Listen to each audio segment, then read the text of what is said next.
Welcome to the 2 Acre Homestead podcast. I'm your host, Kevin. And Lisa. And today we're talking about how to winterize your homestead.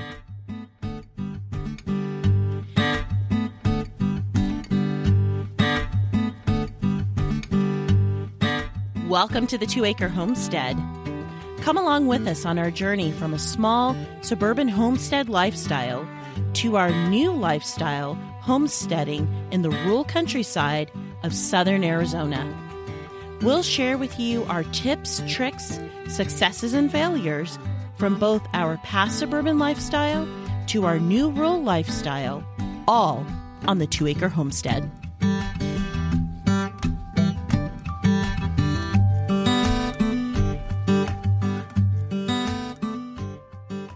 Welcome back to the podcast. Thanks for listening. And you guys, we have a stranger here in studio with us. Stranger, huh? Stranger danger. Yes. Where have you been? We have been missing you, Mr. 2 Acre Homestead. Thanks. Yeah, I've been busy, so there's always things to build and fix and whatnot. But yeah, so put together a butcher block countertop, and that is now installed. Happy wife, right? Happy wife, happy life. So I think that came out pretty good. I've always wanted a butcher block countertop. And finally, after all these years, finally got one. Yeah, it's in. And sorry, that was one of the dogs. Sorry, one of the dogs. To our listeners, if you have really super good speakers, I apologize. We have a herd of dogs. We have 4 to be specific. 2 of them have decided to come and join the podcast, and they're rather noisy. We apologize. Yeah. So anyway, so that's done right in the kitchen, and outside there's always things to do too, right? Mm-hmm. So going along with winterizing, we harvested some of our rabbits and getting ready now to increase our herd, and along with that, oh yeah, the redo. Right? Ah, the redo. We love the redo. No, we don't. But no, really, we're redoing the rabbit tree. So I've been planning that out. And the reason is not because of an oops, but it's making more room, making it more efficient for, being able to get a bigger herd going. Yeah, we have made that conscientious decision to increase the rabbit herd. So currently, right now, we have two bucks and 4 does. No, 5 does. I'm sorry. 2 bucks, 5 does, and we're still going to increase it from there. So super excited about that. That's pretty cool. Yeah, we still might even increase it more from there, but we'll see. So yeah, but the redo. Yep, the redo. So, and then I just put in the barn more hay. So that's always a, little bit of a challenge because that stuff gets heavy, but it's set up, and it's good because, with prices going up and so on, it's just nice to have enough for some time, and now we can breathe easy. Right? Can't wait for the boys to get old enough to help you with the hay. Oh, I know. I know. Yeah. But that's why you get one of those little hay hooks, and you carry it. It wasn't too bad. So yeah. I think that's going to be one of our projects too for next year, is to either make a place for the hay so that way or expand on our barn, add on to it. So that way we have enough. Well, enough room. Yeah, I do have a pulley. It's just a matter of, getting that done, but it works for right now, what we've got set up. So, yeah. We do have a loft up there. What is it? It's 8 feet off the ground. So it'll work. But for right now, I don't think the goats are going to get in there. No, we just keep them away. We block them from where it is on the floor right now, and it works fine. Yeah. But yeah, winterizing is something too that is necessary for the animal areas, right? And it's ironic that that's what we're talking about today, because that's exactly what we're doing. A lot of times people think, oh, you're in southern Arizona, you probably don't get weather. And there are certain parts of southern Arizona that we do get weather, and we happen to live in one of those areas. We don't get snow, but I mean, we had temperatures, like overnight temperatures in the 20s. And for the city that, in quotes, the city that we live closest to, that's where the recorded temperature is for our area. And yeah, that the lows got into the 20s. Now, our area, microclimate. Our small community where we live, which is, I don't know, it's kind of a weird situation. It's like not a city, but a city. It's a city of 150 people. Well, it was probably a few hundred people, right? And we increased it by 4 when we moved here. We increased it by 4. So, but anyway, we have our own microclimate of a temperature here. So, it doesn't get that hot, and we get really cold here because we're surrounded by fields and there's no windbreak. So it gets really cold here where we are. So, I mean, like we can get in the mid 20s, where we are. So, right. So when it comes to things like, the chicken coop, right? In the chicken coop, we have 2 chicken coops. You want to do a thicker, bedding in the coops. That'll help protect them. That'll help keep them warmer. Yeah, we do the deep bed. bedding. Deep bedding method with them. And then the smaller coop, we also, there's like the way we had it designed, or the way we designed it, is there's certain little areas where you can, put like like maybe a fleck of hay just to kind of create some insulation. So, for the hens there as well. But, chickens can really handle the cold. Chicks can't, the babies can't. And that's why nobody we're not hatching any. Right. We're not doing that. Not this through the weather. winter. Yeah. We did it, but one time before, but it's just, it's too much. We did it with the heat. Yeah. The heat lamps, and we had the heat lamp and everything. Yeah. We don't do that. No. Yeah. Because the last time when we got the, meat birds, it was in May, we got them in March, and then they were ready in May to harvest. Right. So yeah. Yeah. But just doing that in the wintertime, it's not fun. It's not fun. No. Pick your battles, right? Exactly. And know your weather, know your animals, and know your climate. Yep. So, yeah. So to go along with the deep bedding too, then the barn for the goats, where the goats are sleeping at night, that's another area too where we want to do deep bedding. So in the warmer season, we've been doing a lighter amount of bedding, and it's a really good idea to think about this when you care for animals that are in a barn, like with the goats. They're going to be in the barn more. They're going to be in the barn more, but they do their business in there. And urine has a smell to it, right? So one tip during the warmer months, when it needs it, you just really have to keep your eye on it. When it needs it, if you smell something, it's time to correct it, right? Really get on top of it. So you can do a lighter layer of bedding. But before that, what I would do is, I clear it all out and put some of that stall refresher, and then let that kind of just dry it out a little bit, and then put the bedding in. So that seems to work pretty good. I'll change it this winter and do a deeper bedding, and that'll protect them as well. And I think you and I have talked about this, just amongst ourselves, but we have experimented with hay, using hay as a bedding for the floor in the barn, but I just don't think that works out quite as well. I think using the wood shavings seems to be more effective. The wood shavings, and use the, depending on where you get it, you can get the really mini flakes. It's really finely shredded, or you can get the bigger flakes. Get the bigger flakes. It seems to work better, in my opinion. But yeah, because it'll help absorb that. But then using the stall refresher, there's different brands, but you can get it at your feed store or whatnot, the stall refresher is really good because it helps to absorb, especially the ammonia. That's the stuff that, let me put it this way. If your goats are coughing, if they're sneezing a lot, then there's a problem there. Mm-hmm. You don't want that to happen because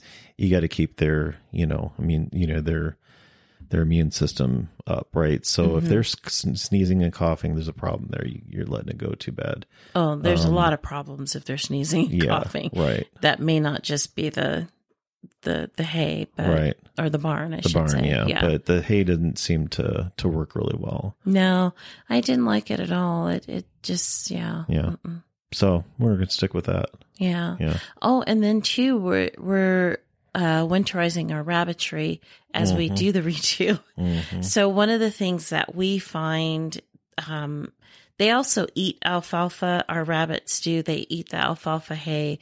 Even our male rabbits, we will sometimes use the nesting boxes, or we can use the, they're like little, I don't know what they're called, but they're like little baskets. Boxes? They're not nesting boxes, but kinda they're like they're it's kind of the same concept, but it's like a little basket that's upside down that they can go into at night. Because our rabbits are on the wire. And so one of the things that we like to do is that little area that they can sleep in, we'll bundle that area up with a lot of hay. And that kind of winterizes the rabbitry area. And what we do is the way our rabbitry is designed is we can stick little trays up under there. Now this is just an area where they sleep. They don't, they poop and pee on the other side of the cage. All of them seem to do that. But this one little area we keep nice and warm for them because they are, even though they're in a rabbitry, they're outside. And so that keeps them nice and comfortable and cozy in their little area. Mm-hmm. So we also try to winterize the rabbitry. So don't forget about your rabbits. If you're keeping rabbits like we are, you really want to make sure that they are prepared for whatever weather you may have. Yeah. And thinking about that too, the rabbitry basically is 3-sided, right? So, they're exposed a bit to, the air and so on, but they can handle it, right? I mean, right. You interviewed, Bobby from the Rabbitry Center and, if you look at on his YouTube channel, he has those out kind of in the open, but they're pretty much in the same kind of thing, 3-sided. Mm-hmm. So that gives them protection too when it's cold. Right. Yep. And rabbits can handle the cold better than they can the heat. And I have to say, our rabbits seem to do really well with the heat. We seem to, I feel bad every time I hear people say, I just heard a lady say last week to me that she's like, I gave up on keeping rabbits because they keep dying in the heat. And, it was just in a passing conversation. And, I was like, there's a lot of little tricks to get your rabbits through the heat of summer. And being that we live in Arizona, which is one of the hottest states in the union, we seem to be doing it successfully. So I think it's a little off topic, but maybe next year we can talk a little bit more about summarizing, getting our rabbits ready for the summer. We can talk about that a little bit further down the road, but anyway, back on topic. We're talking about winterizing. Is part of it could be too the breed, right, of rabbit. A lot of it has to do with that. It makes me think of, we were talking to friends there up in the northwest area of the United States, and we were talking to them about chickens and, thinking about breeds. So we said, well, this one's a good chicken, but we said, wait a second, I got to think about that because I don't know if that chicken is going to do well in that area. Your area. You have to research it, right? Right, so. Exactly. Stay with us. We'll be right back. Are you looking to build a homestead from the ground up? Or maybe you're looking to build an off-grid dream home, a vacation home, or maybe just a piece of land to call your own. Visit yourcheapland.com to buy rural land in the wide open spaces of southwestern United States. When you visit yourcheapland.com, they're here to help you, and with their help, you can do this. You can take your dream of owning land and make it a reality. Most down payments are only $294, including the document fee. Remember, everyone qualifies for financing at yourcheapland.com. Head on over to yourcheapland.com and start making those dreams come true. And now, back to our podcast.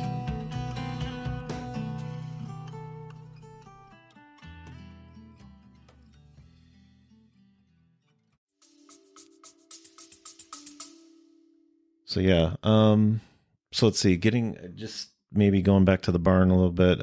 So we talked about winterizing the barn, right? Mm-hmm. Winterizing, the chicken coop and so on.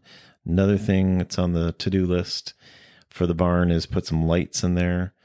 I have a light. Get dark. It can get dark. I have a solar light that, I basically hook to the fence and it points right at the back of the barn. So when I go in at night to put the goats up, that's nice, although I still use a flashlight to help. But be nicer to have maybe some solar lights or something that are on the inside of the barn too. So that's a plan. Also going to be building something for tools because sometimes, just forget about leaving some of those tools out there like shovels and so on, leaving them outside and so it's probably going to go along with my project to build a little shed for the lawnmower, the riding lawnmower. So it'll be a multi-purpose thing. And that is something we're going to have to get on lickety split too. Yep. Yeah, yep. Exactly. Yeah. The list is long. The list is long and the time is short. Yes.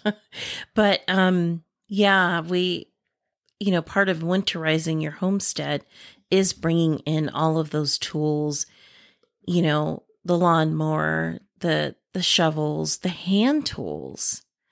I don't know about you guys, but I know I don't even know how it happens, but somehow it happens to me where I will have a hand tool that goes missing all the time. Mm-hmm. And I mean, it's like a hand shovel or a little, the little rakes or something like that, a bulb planter, just those little hand tools, they get lost in the gardens. And as everything dies back, you start discovering, oh, that's where I left that. Oh, that's where I left that. Oh, that's there.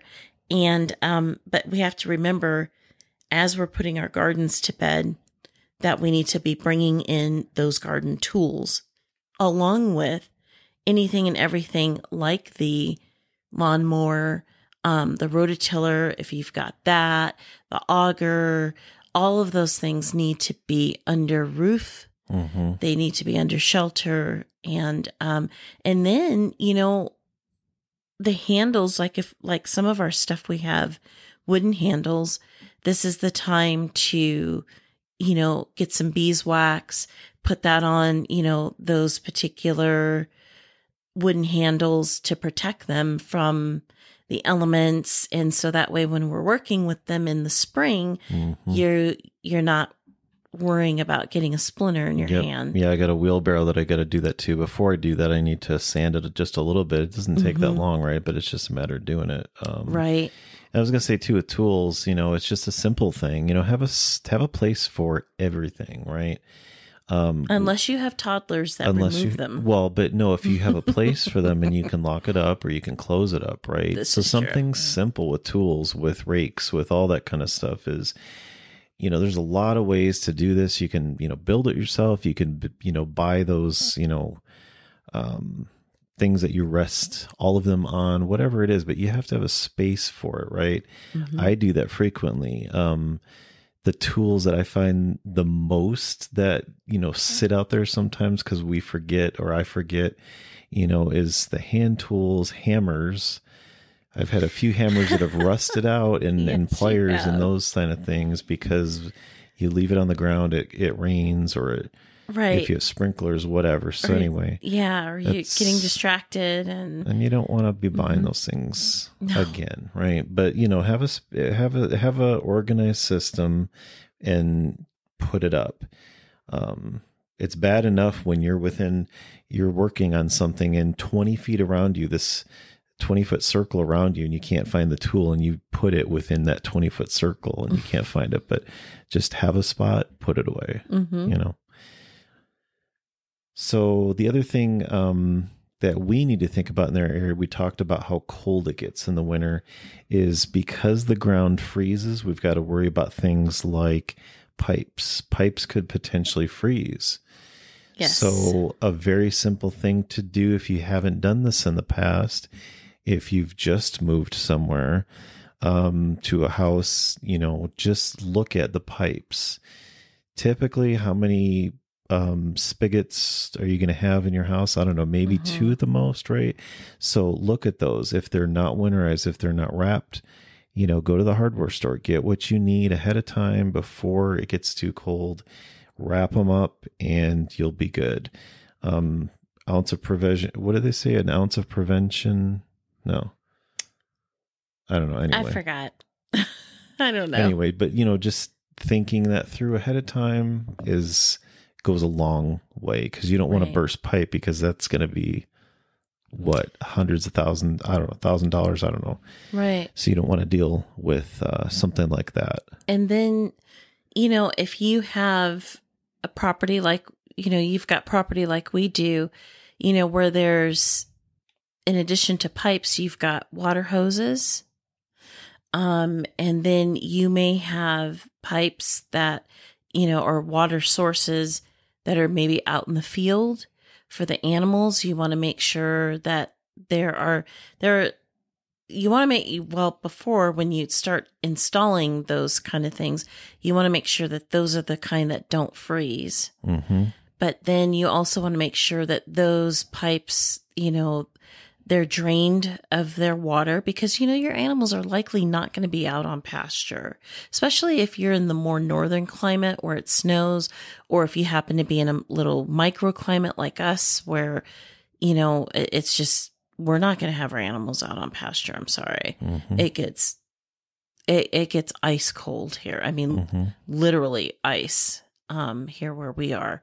So, having them out on pasture is not really optimal. That's why we're concentrating on the barn at this point.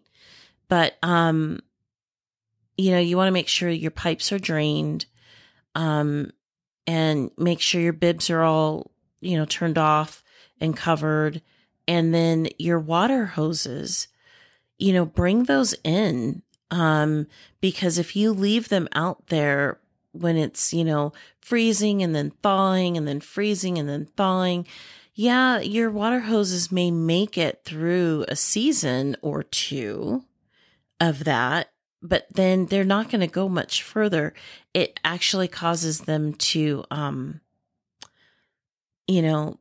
lose their effectiveness. They disintegrate. You think about they'll expand, they'll contract, and so on, and right. Even if you buy some heavy duty, there's only so much you can do with the hoses. You can spend twice as much, but they're still not going to last as long. Right. And of course, if you have something like a sprinkler system, a drip system, drain it too and turn it off for the season. And those pipes should be fairly well deep in the ground, but still you don't want those bursting either, because then that's a whole mess to dig it up and figure out where the breaks are. Where the break is, You don't want that job, So those are some good tips. Another thing with water that we thought it was important to mention too is think about, a lot of people are concerned with water. The desert Southwest, there have been news articles about that and so on, because, the amount of water and so on available from Colorado, and so on. Lake Mead. Lake Mead has gone down. So, having emergency stores of water is smart too. So, get yourself some 5-gallon jugs, fill those up, have those in a spot where it's not going to freeze, and have that available. IBC totes are another thing that are good because you can get those are about 200 gallons each, especially the ones that if you're in an area, especially like here where it gets pretty hot in the summer, they have ones that are basically covered. So it protects from the sun radiating in. So those are good to have too. So IBC totes. So, have extra stores of water because that's something important, especially if there was a break, and it doesn't even have to be a break in the water main in your property. What if it happens further up the pike, so to speak, and then it affects your property? Yeah, I was just thinking the reason why we're stressing water as a way of winterizing your homestead is in our area, we're on, it's kind of a weird situation that we have. We're considered city water. So we're on municipal water. We don't have a well, but, again, our town, city, whatever you want to call it, is so microscopically small, that, we know our water guy by name. He knows every resident here by name. He is the water company. He is the water company.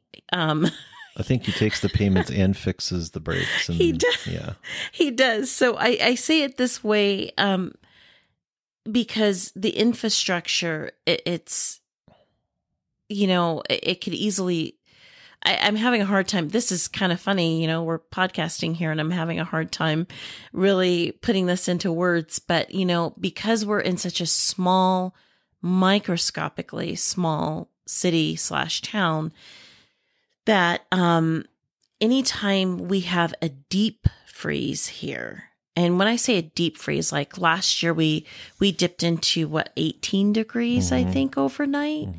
And when that happened, the water got shut off for hours on end. I think it was like a whole entire day without water. And it was because of the cold. And that can happen. So that happens for our situation here. And that's just because of the infrastructure of the water here in our city/town. But the same situation can happen for people who are on a well, because if their power goes out for days, well, the well runs on electricity. So guess what? If your electricity is down because of a winter storm, you're going to be out of water. So that's why we're mentioning this about water, is because, if you lose power because of a winter storm and you're on well water, you aren't going to have water. So you need to be able to have some backups. So keep what do they call it? Potable. Okay. So keep potable water, keep water for your family that you can drink, keep water that is not potable that you can use for flushing toilets.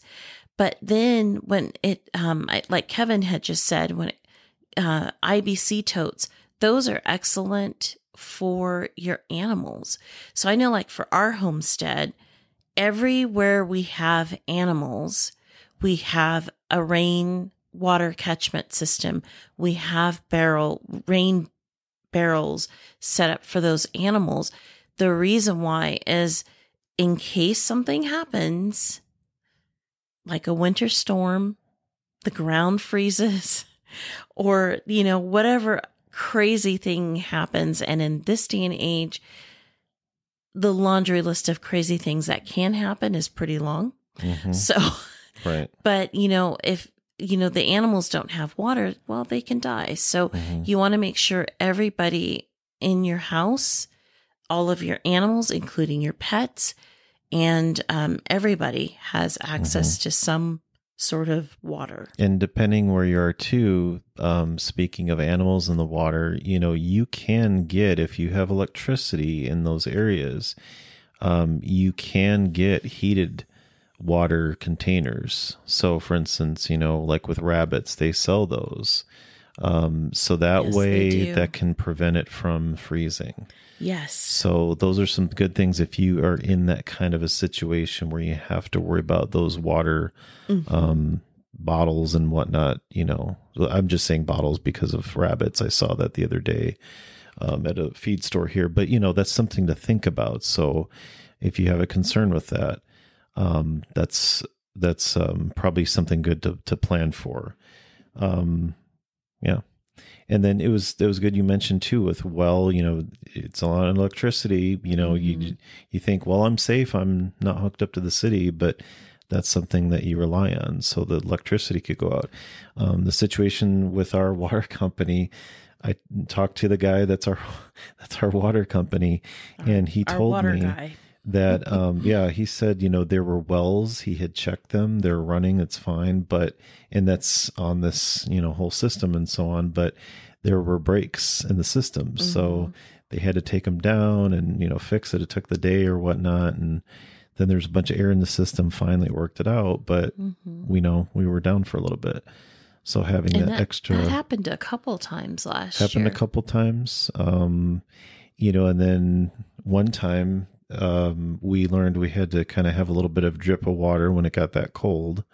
Yeah. And that helped too. So it's not something we were used to, but it is what it is. Yeah. We're used to 100+ degree weather. Right. Yeah. Right. Not, and not dipping down so much in the winter teens. Yeah. Yeah, exactly. Yeah. But hey, those are some good things to talk about, some good things to plan for winterizing the homestead. Mm-hmm.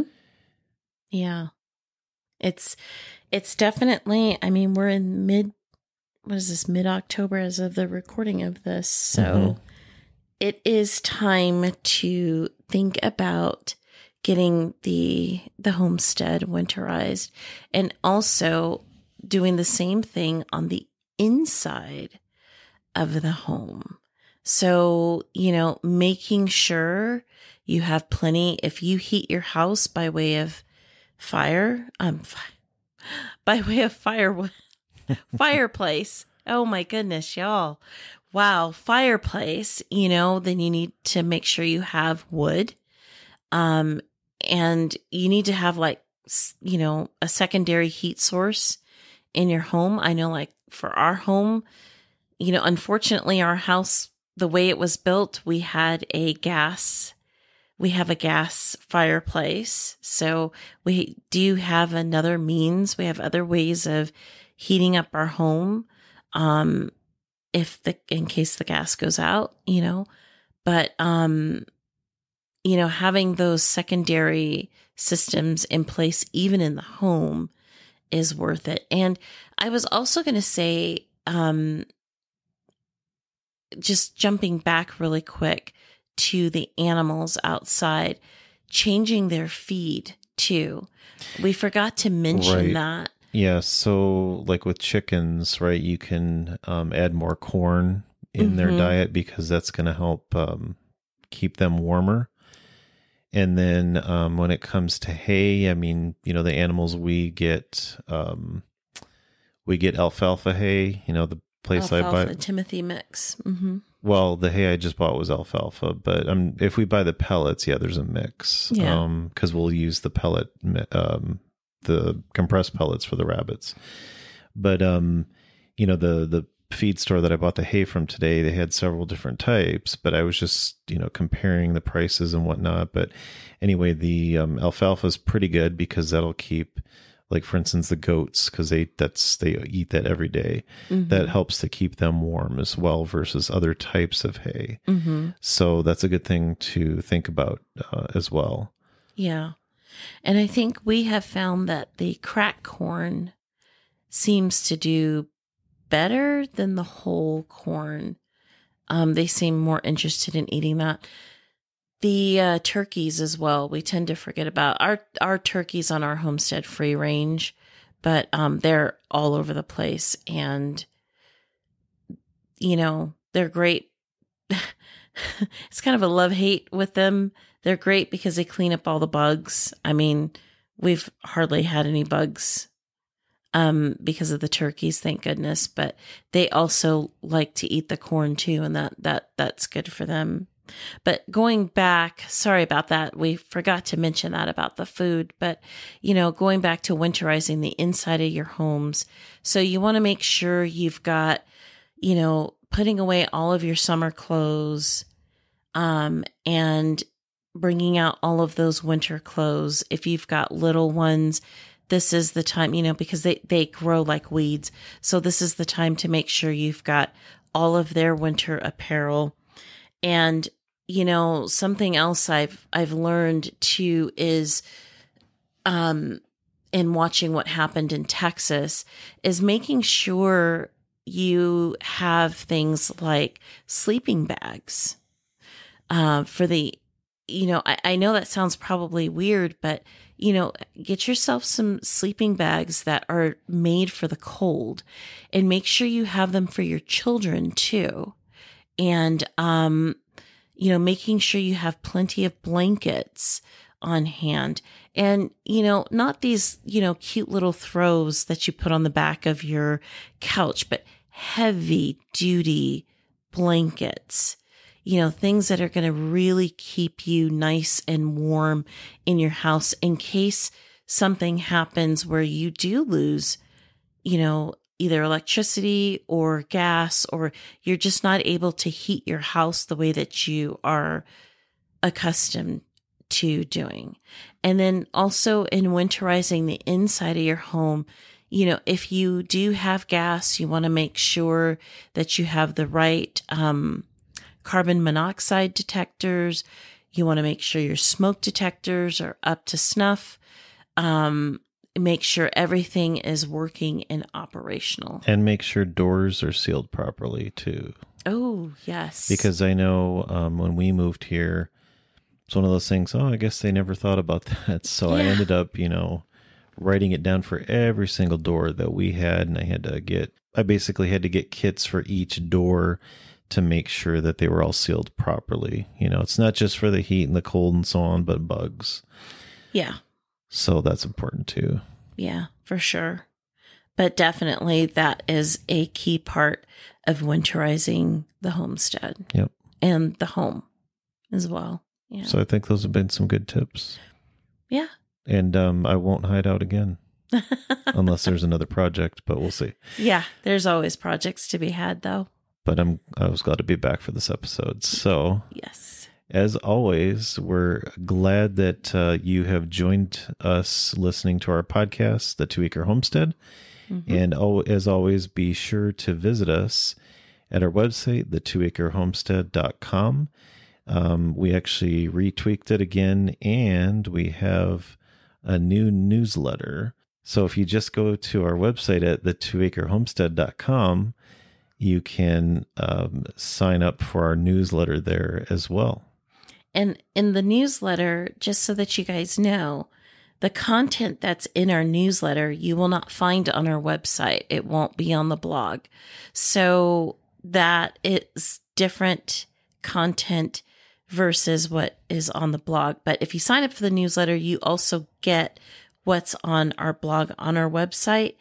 But the advantage is you get other things as well. So we would really like to invite you guys to sign up for the newsletter and go ahead and check us out over there. Yep. All right. So from all of us here at our homestead to all of you out there, be safe out there and happy homesteading.